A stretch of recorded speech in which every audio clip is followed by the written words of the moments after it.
Keep in mind, Sergeant, once those shilkas get a beat on you, they can wreak havoc on the strikers in your squad. So try and take them out as fast as possible. Here they come! All right!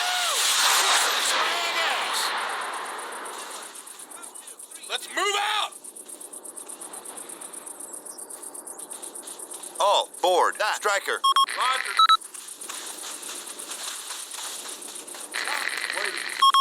Waiting. 2, ready. 6, ready. 3, ready. 7, waiting. 8, waiting. Move to its hole. 5, 3, 7, 6.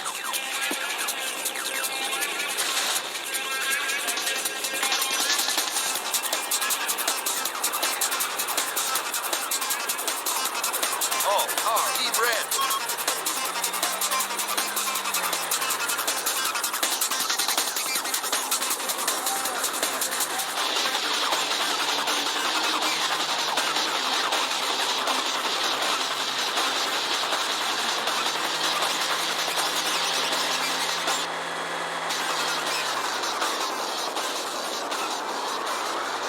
Disembark.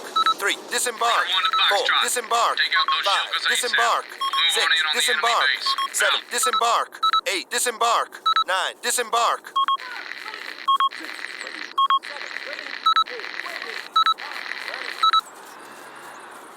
All, return to formation.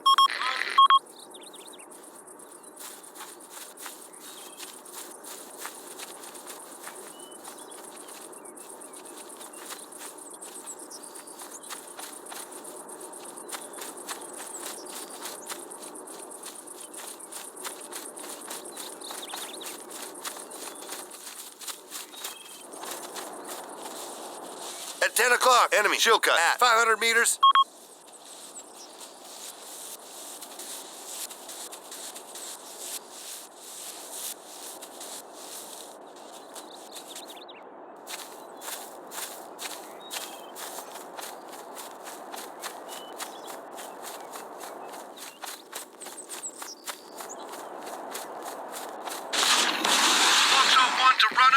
The first shilka has been neutralized. Out. At 12 o'clock, enemy man at 200 meters. I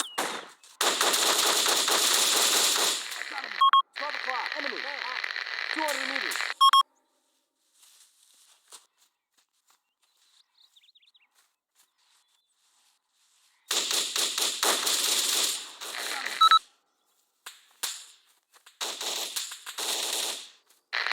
Enemy, man, 200 meters. 12 o'clock, enemy, man, 12 o'clock, enemy, machine gunner, 200 meters. Machine gunner, pistol.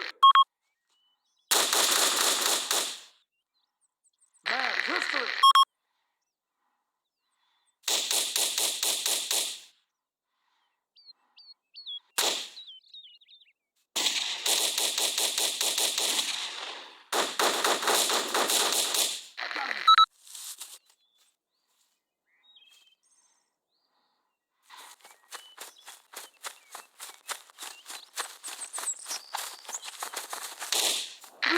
Man, at 200 meters. At 2 o'clock, shilka at 200 meters.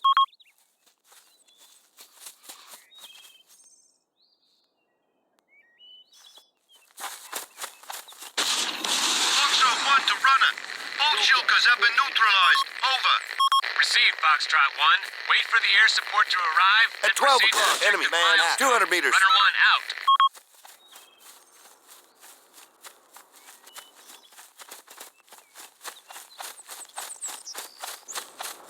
All, return to formation.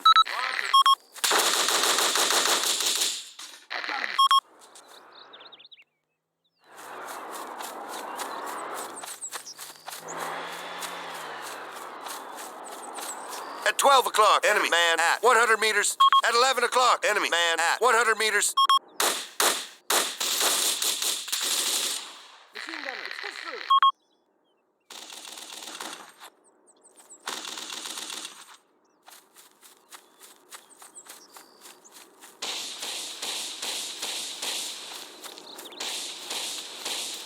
November 1 to Foxtrot. We're on site and ready to lend a hand.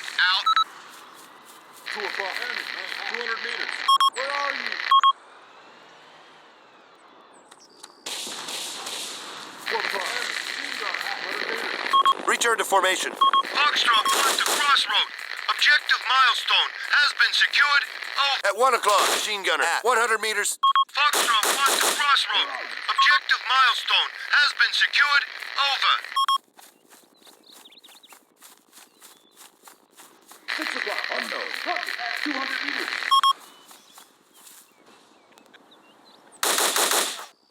Machine gunner is history. 4. Don't get back, man. 5 o'clock.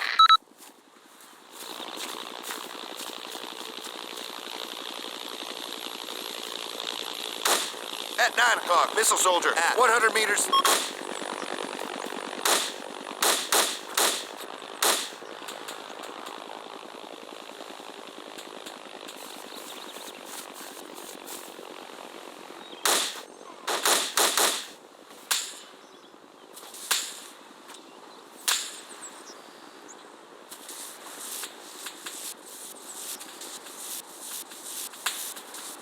Target 200 meters.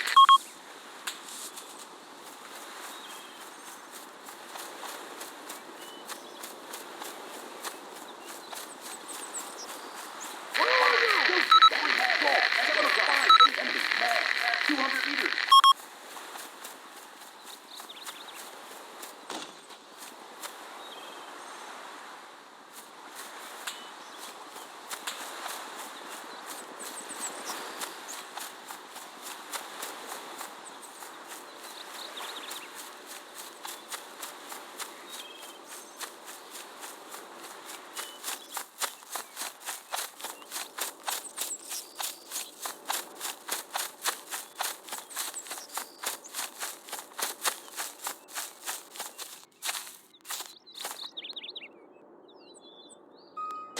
Unknown. 200 meters. 2. Golf. Echo. 5. Target. 200 meters. Where are you?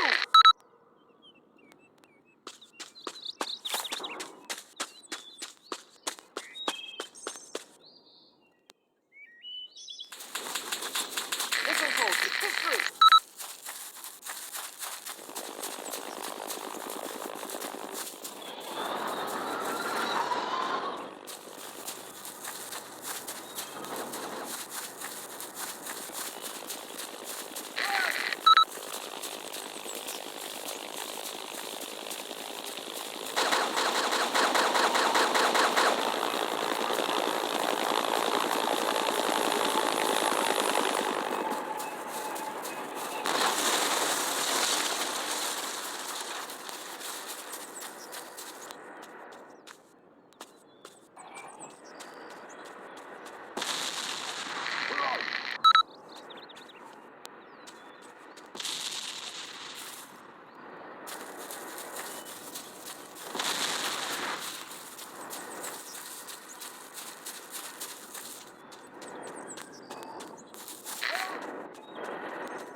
All, fall back into formation. Where are you?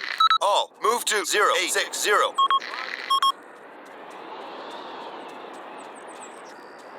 Engage any units in the DMZ, but do not enter Northern Territory. I say again, do not enter Northern Territory. Out.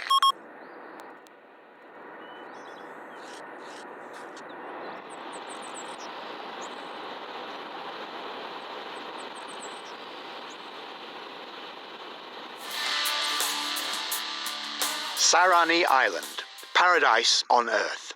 You've heard a great deal about this place in the last few days. As US forces enter Corazol, the city last held by SLA forces, the Kingdom of South Sarani, is free again. We have a new reporter on site, Thomas Nordwick, and we have him live from Sarani right now. Thomas, what's the situation there? At 3 o'clock.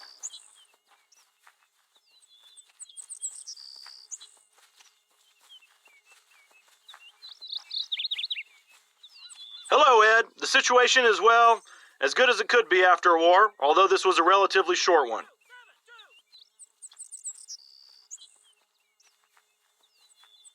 The people are relieved that the fighting is over and that the northern forces are back on their side of the border. But some recent events have forever changed the way these people will look at their neighbors to the north.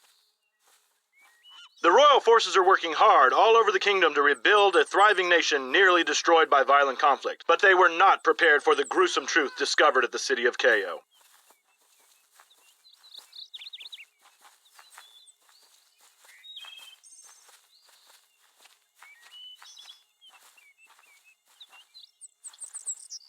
At Ko, we find ourselves investigating one of the places touched most tragically by the war. With us here is Captain Raboli, an officer of the Royal Army Corps of Sarani. Please, can you tell us where we are and what has happened here? Yes, this is Ko, one of the cities previously occupied by the SLA. You may notice there are no civilians to be seen here. When we retook the city, we first thought they had us simply fled, but then we started to find graves. Everywhere around the city we found them. The people here, they were slaughtered like animals. But Captain, this was near the front line. I'm sure that the nearby U.S. forces wouldn't allow such an atrocity to take place. Or were they not here? No, the U.S. Army was here, but they decided to move to a more strategic defensive position and leave the cities of Coayo, Tiberia, and several others undefended. The SLA soldiers were able to simply walk into the cities. But I don't blame the Americans. Even we couldn't imagine the northern forces were capable of such a barbarity. However, this is the horrible truth we are confronted with now. This is an absolute tragedy. Yes, it is. And I call for justice here. We cannot let this horror go unpunished. Thank you, Captain. We can see that the tragedies of this war will not easily be forgotten. We have tried to ask Colonel Davies, the acting commander of the U.S. forces here on the island, how these terrible massacres could have happened, but he was unavailable for comment. We are, however, certain that there must have been a valid reason for the U.S. troops to leave half the island unprotected. Thomas, are there any indications as to what's going to happen now? With so many dead, including civilians like our reporter Marion Quant, the question is, how will US policymakers respond to this humanitarian disaster? As I said before, we were not able to speak to Colonel Davies, so currently no official statements should be expected from the U.S. forces of South Sarani. However, we will be sure to keep you informed of any changes in the situation here. Thank you, Thomas. Stay tuned for more news on the situation on the island of Sarani.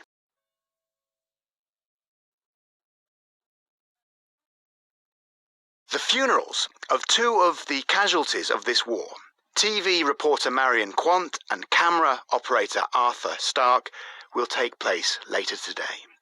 In the meantime, we have been attempting to contact several government representatives in order to ask them what will be done to deal with the violent North Sarani regime.